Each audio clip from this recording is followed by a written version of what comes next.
Hello guys, Assalamu alaikum. My name is Sanjay Tarek and today we started the topic of oligosaccharide. Oligosaccharide carbohydrate की एक classification की second classification है। Carbohydrate का हम एक दफ़ा रिव्यू दे देते हैं। इससे पहले वाली वीडियो मैंने कार्बोहाइड्रेट और मोनोसैकेराइड की वीडियो डाल दी है। कार्बोहाइड्रेट का एक रिव्यू दे देते हैं। Carbohydrate is a organic compound. Carbohydrate को हम सैकेराइड भी कह सकते हैं और शुगर भी कह सकते हैं।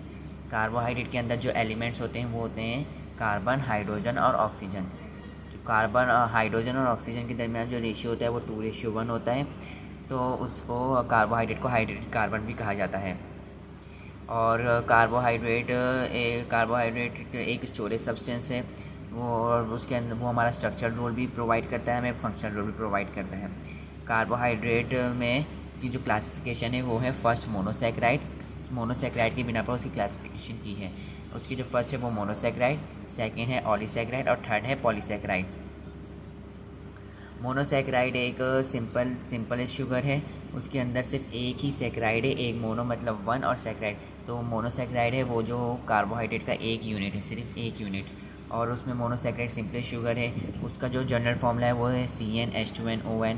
और उसके फर्दर क्लासिफिकेशन की हुई है, जो फर्दर क्लासिफिकेशन की हुई है वो उनकी जो रेंज है वो है 3 से लेकर 7 तक। कार्बन की जो रेंज है वो है 3 से लेकर 7 तक। तो उसमें जब 3 कार्बन होंगे तो ट्रायोस, 4 होंगे तो टेट्रोस, 5 होंगे तो पेंटोस, 6 होंगे तो हेक्सोस और 7 होंगे तो हेप्टोस। 6 वाली इंपॉर्टेंट है, हेक्सोस वाली, जिसमें ग्लूकोज और फ्रक्टोज था। और उसमें एल्डोहेक्सोआइसोमर और कीटोहेक्सोआइसोमर होता है। एल्डोहेक्सोआइसोमर होता है same structure formula but different molecular formula. और कीटोहेक्सोआइसोमर होता है same structure formula but different molecular formula. और अब हम स्टार्ट करते हैं ओलिगोसैकेराइड।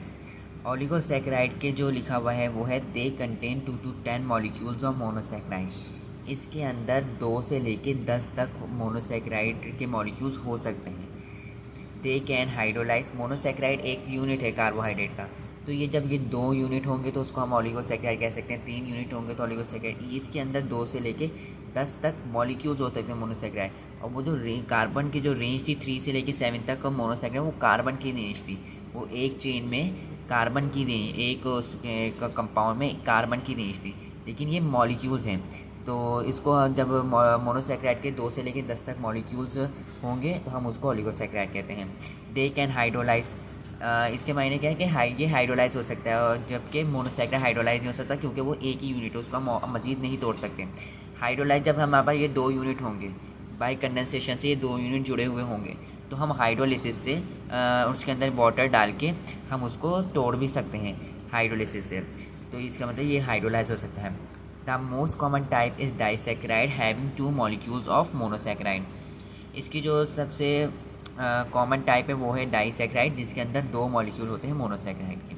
अब हम डाइसैकेराइड की वो एक्सप्लेनेशन देखते हैं। इस पर मैंने एक जनरल फॉर्मूला लिखा हुआ है C12H22O11। इसका एक जनरल फॉर्मूला है, वो अभी आपको पता चल जाएगा जब हम उसकी आपको डायग्राम दिखाएंगे। फर्स्ट पॉइंट क्या लिखा हुआ है, द डाइसैकेराइड्स कंटेन 2 सिमिलर और डिसिमिलर शुगर और मोनोसैकेराइड। कि डाइसैकेराइड के अंदर 2 सिमिलर भी शुगर्स हो सकती हैं और डिसिमिलर शुगर मोनोसैकेराइड एक ही बात है। 2 सिमिलर भी हो सकती हैं और 2 अलग अलग भी हो सकती हैं। सिमिलर के क्या मायने कि ग्लूकोज और ग्लूकोज दोनों मिल गए तो वो 2 मॉलिक्यूल हो गए कम मोनोसैकेराइड के, तो ये सिमिलर हो गए। और डिसिमिलर एक ग्लूकोज और एक फ्रक्टोज हो गया, तो ये है इसके मायने। Less sweet in taste and less soluble in water. ये लेस स्वीट इन टेस्ट होता है, जबकि मोनोसैकेराइड ज़्यादा वो स्वीट इन टेस्ट होते हैं। और ये लेस सॉल्युबल इन वाटर, वो सॉल्युबल होते हैं मोनोसैकेराइड, और ये लेस सॉल्युबल इन वाटर होते हैं। The covalent bond between 2 monosaccharides is glycosidic bond और लिंकेज। जब डाइसैकेराइड जब जुड़ेगा, मतलब 2 मोनोसैकेराइड से जुड़ेगा, डाइसैकेराइड के अंदर से 2 मोनोसैकेराइड होते हैं। जब 2 मोनोसैकेराइड जुड़ेंगे, कोई कोवलेंट बॉन्ड बनाएंगे बाय कंडेंसेशन, जो कोवलेंट बॉन्ड बनेगा बाय कंडेंसेशन डाइसैकेराइड में, उसको हम कहा जाता है ग्लाइकोसाइडिक बॉन्ड और लिंकेज, या ग्लाइकोसाइडिक लिंकेज कह लें या ग्लाइकोसाइडिक बॉन्ड कह लें।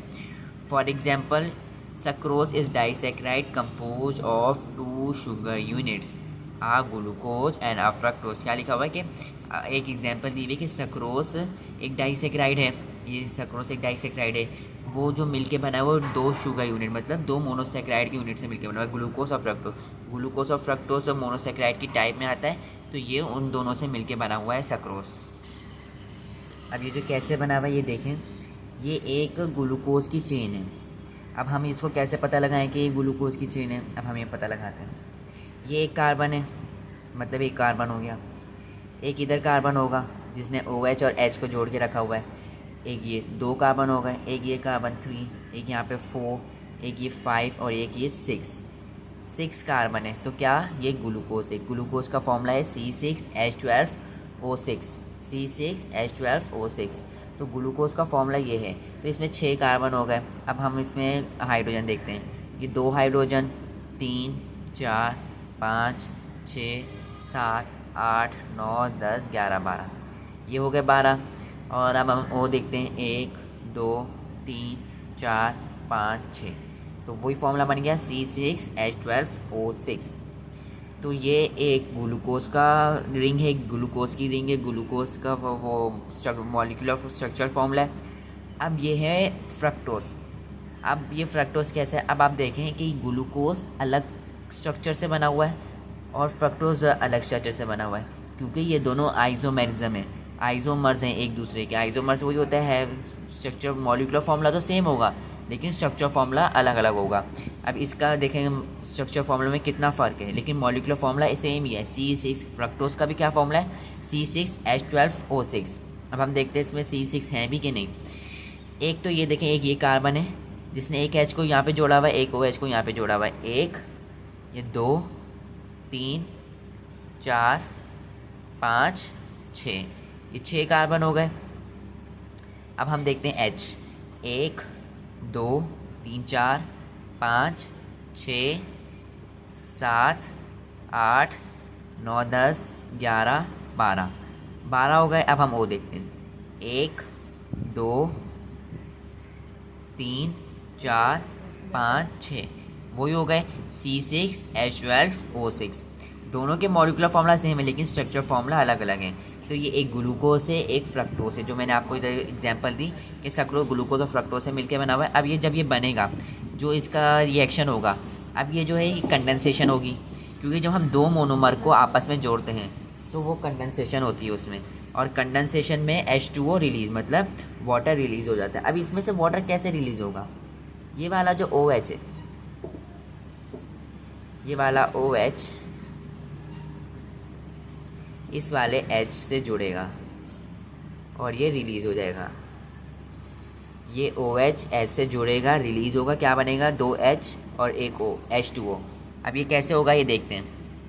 ये वही ग्लूकोज है, ये वही फ्रक्टोज है, लेकिन यहाँ पे जो OH था वो यहाँ से OH गायब है, और यहाँ से जो H था वो वाला H यहाँ पे गायब है, और ये जो O है ये O यहाँ पे बीच में आ गया।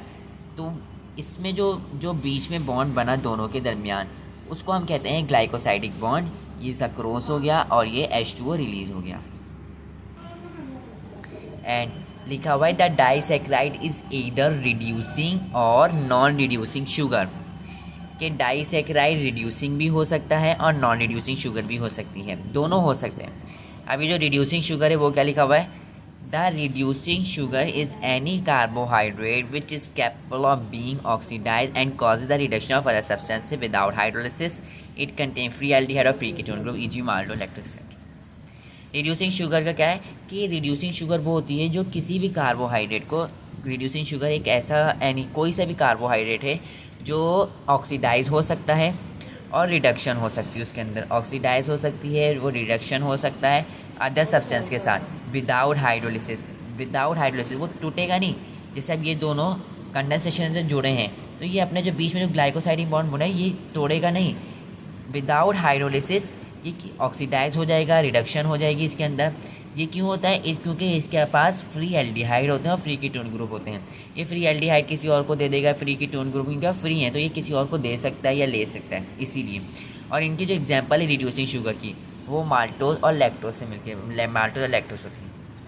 अब ये जो माल्टोज है ये किससे मिलके बना होगा? सक्रोज तो ग्लूकोज और फ्रक्टोज से मिलके बना हुआ है, तो ये माल्टोज है ये मिलके बना होता है ग्लूकोज और ग्लूकोज। ये सिमिलर, जैसे मैंने आपको बताया था, ये सिमिलर शुगर से मिलके बना होगा ग्लूकोज। और जब 2 ग्लूकोज के मॉलिक्यूल जुड़ेंगे by the help of glycosidic bond, तो ये माल्टोस बन जाएगा।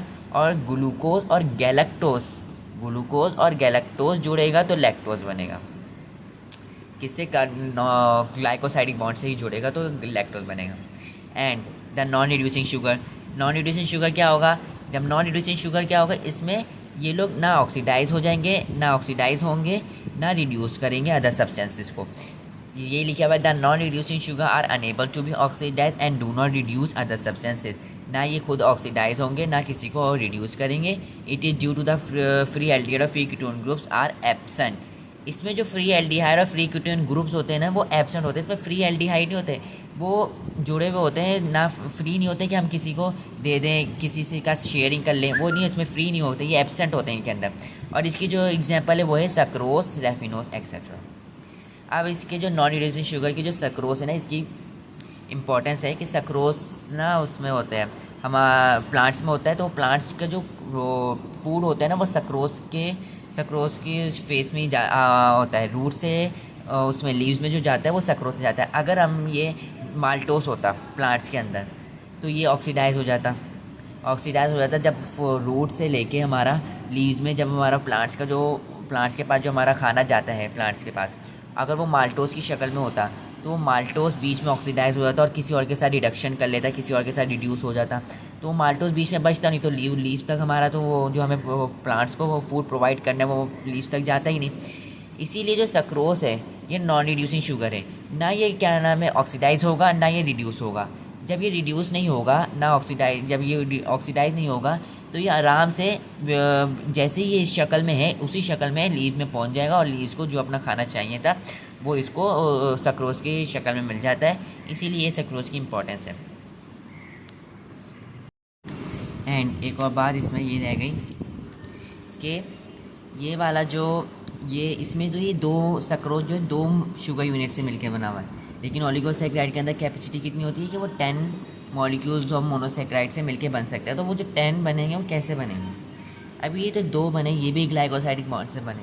अब ये जो यहाँ वाला जो है, ये वाला जो कार्बन वाली जो चेन, ये वाली जो कार्बन है, इसके पास ये एक OH है, या हम कह लें कि ये वाला H है, ये H है। इसकी तरह जैसे यहाँ पे H था, एक H था ना, तो वो OH था, तो उस पर से समझे कि ये एक H है। अब इधर एक और कार्बो, आप समझ लें कि इधर ग्लूकोज का वो है और चेन है, इधर OH है ग्लूकोज के पास।